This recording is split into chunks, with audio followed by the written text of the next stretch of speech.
You're absolutely right. I did not comment on that because I wasn't arguing whether or not ADHD is real. I think it's fake. I think very few people actually have a problem with justified medication. So I wasn't arguing that. I wasn't saying, and also because I agree with you that it is fake and diagnosed, that it is done in order to make pharmaceuticals money. Me and you are 100% agreement on that. Here's what I was arguing, is your belief that a school is not allowed to tell someone they have to have medication in order to attend the school. I don't think this just applies to schools, this also applies to society, the group imposing its will upon the individual. I think there's plenty of justification in certain circumstances. Now, attention deficit disorder, whatever, is not one of those circumstances. But to say that the society or school cannot is, quite honestly, I don't think it's realistic. For instance, schizophrenia. If my child was attending the school and they have psychotic episodes where their voices tell them to kill their fellow students, alright, the public school has to allow them there, right?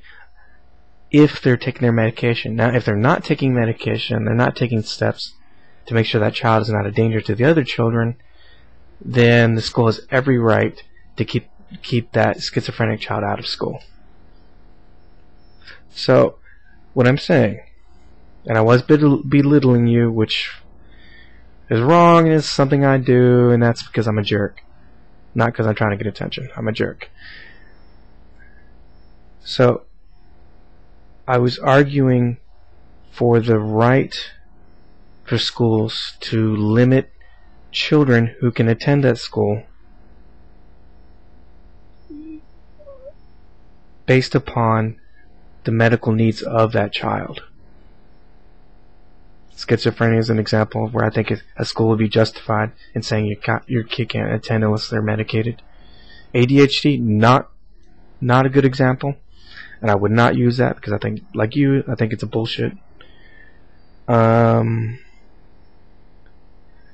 that's why I mentioned about donating your organs. To me, that's another example of where the good of the society, the good of the group, what's beneficial to most of us or many of us is better than what's beneficial to just the one. And if you have like a family member who dies, you think that you should ask the family for permission, and I think that's a polite thing to do, but a lot of times the families aren't doing what's best for society. They're doing what's best for them because they're mourning, they're in pain, they want to see a body for the funeral, for the open casket, things like that. And that's why I mentioned that along with the school, because I'm talking about society imposing its will on individuals and taking away the rights and choices of individuals for the benefit of the society, of the group.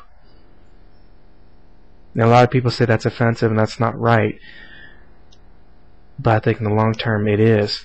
So that's what I was arguing for. I don't know if I'm making any sense or not. I'm arguing for the good of the whole against the good of the individual.